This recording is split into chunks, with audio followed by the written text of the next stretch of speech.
అదే RTV app వార్తల్ని క్షణాల్లో చదివే అవకాశం ఉంటుంది. ఒక న్యూస్ పేపర్, ఒక టెలివిజన్ ఛానల్ మీ చేతుల్లో ఎప్పుడు ఉంటాయి. అంటే దొంగల్ని తరిమి కొట్టాల, ఉద్యమకారులని అవమానపరిస్తే ఎట్లా?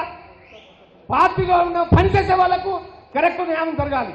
ఇక్కడ చాలా మంది నాకు వందల మంది వచ్చి ఇప్పుడు నేను కూడా వీడికి వచ్చినాక కూడా చాలా మంది చెప్తున్నారు, మనం ఒక్క తాటిపై ఉండాలా.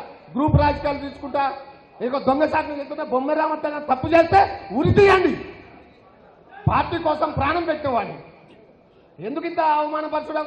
చేతగాని దద్దమ్మలందరినీ ఇంకా చారదీయ కడ్డి అంటున్నాం. ఒక గెలుపు కోసం ఒక కలిసికట్టుగా ఈ జిల్లాలో నిజంగా ఎంత దౌర్భాగ్యమైన పరిస్థితి. మనం ఏం చేసినాం? అసలు ఇంతకంటే దౌర్భాగ్యం ఉందా? ఇంతకంటే మోసం ఉందా? దీనికి కారణం ఎవడు? మనమే మనమే మనమే కాబట్టి ఇకమైనా ఏకం కావాలి.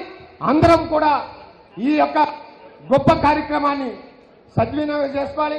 బొమ్మెరాముత్ అనేటోడు ఏ పార్టీకి ఒత్తాసు పలకలేదు, పలకడు. కాంగ్రెస్ నాయకుల ఇక వద్దులే, బూతులు మాట్లాడుతూ బాగుండదు, కానీ ఏమేమి చేయాలో భవిష్యత్తులో నిజంగా నామా గారిని చాలా ఈ రాష్ట్రం యొక్క గొంతుక పార్లమెంట్లో వినిపించే ఏకైక మగాడు నామా గారు. మరి అది మాట్లాడే దమ్ము లేని వాళ్ళంతా మాట్లాడతారు, అది చేత కాని వాళ్ళంతా వస్తారు, వేదికల మీద ఉంటారు. అది కాదు, నిజంగా ప్రాణాలు అడ్డుపెట్టి గెలిపేయడానికి నేను సిద్ధం. నామా గారిని గెలిపేయడానికి నేను ప్రాణమానిస్తా. మీరు ఎంతమంది ప్రాణాలు ఇవ్వడానికి సిద్ధంగా ఉన్నారో చూడండి. ఒక పక్క కేసులు పెడుతున్నారు, ఒక పక్క చాలా నీచంగా ప్రవర్తిస్తున్నారు. దుర్మార్గులు ఒక పక్క ఉన్నారు, ఉద్యమకారులు పోరాటం చేసిన వాళ్ళు, తెలంగాణ సాధించిన వాళ్ళు ఒక పక్క ఉన్నారు.